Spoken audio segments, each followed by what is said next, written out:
Hello बच्चों, चलिए प्रश्न पढ़ते हैं। तो प्रश्न में दिया गया है समीपस्थ व दूरस्थ कुंडलित नलिकाएं हिस्सा होती हैं। तो हमारे पास विकल्प दिए गए हैं सेमिनिफेरस नलिकाओं का, बी विकल्प है नेफ्रॉन का, सी है अंडवाहिनी का और डी दिया गया है शुक्रवाहक का। तो इस प्रश्न की मुख्य अवधारणा के बारे में हम जान लेते हैं। तो यहाँ लिखते हैं मुख्य अवधारणा। इस प्रश्न की मुख्य अवधारणा है हमारे पास नेफ्रॉन।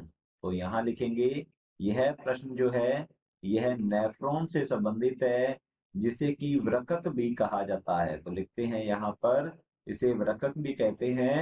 अब नेफ्रॉन जो है यह वृक्क की, तो लिखते हैं यह वृक्क की संरचनात्मक तथा वृक्क की संरचनात्मक तथा क्रियात्मक इकाई होती है।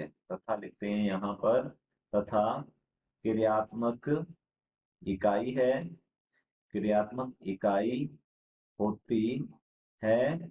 और यदि नेफ्रॉन की भागों की बात की जाए तो नेफ्रॉन जो है यह एक नलिकीय रचना होती है। तो जान लेते हैं नेफ्रॉन के भागों के बारे में। नेफ्रॉन के भाग या नेफ्रॉन के हिस्से।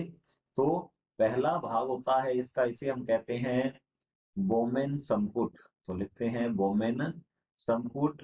और बोमेन संपुट के आगे की ओर होती है समीपस्थ संवलित या कुंडलित नलिका। तो लिखते हैं समीपस्थ या इसे निकटस्थ कहा जाता है, समीपस्थ संवलित संवलित नलिका इसे कहते हैं, या इसे कुंडलित भी कहा जा सकता है। तो यहाँ लिख सकते हैं समीपस्थ संवलित या कुंडलित नलिका।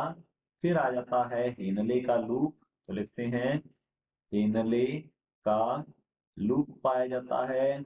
और फिर हेनले का लूप जो है आगे की ओर खुलता है, यह दूरस्थ दूरस्थ कुंडलित नलिका में। तो लिखेंगे यहाँ दूरस्थ कुंडलित नलिका में यह खुलता है।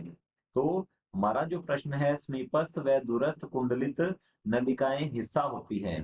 तो समीपस्थ व दूरस्थ कुंडलित नलिकाएं जो है ये हिस्सा होती हैं नेफ्रॉन का।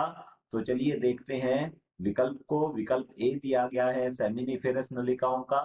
तो सेमिनिफेरस नलिकाएं जो है ये होती हैं शुक्रजनक। तो लिखेंगे शुक्रजनक नलिकाएं होती हैं। और इसमें किसी भी प्रकार का समीपस्थ व दूरस्थ कुंडलित नलिकाएं नहीं पाई जाती हैं, ये इसका हिस्सा नहीं होती हैं।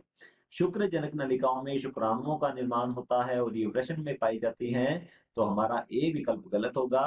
बी विकल्प दिया गया है नेफ्रॉन का। तो हमारा बी विकल्प बिल्कुल सही उत्तर है, जैसा कि हमने यहाँ पर देखा है। सी दिया गया है अंडवाहिनी का। तो अंडवाहिनी जो है इसमें भी समीपस्थ व दूरस्थ कुंडलित नलिकाएं नहीं होती हैं। तो हमारा सी विकल्प भी गलत होगा। और डी दिया गया है शुक्रवाहक का।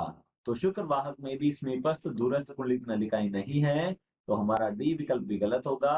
विकल्प बी बिल्कुल सही उत्तर है। आशा करता हूं आपको समझ में आया होगा। धन्यवाद।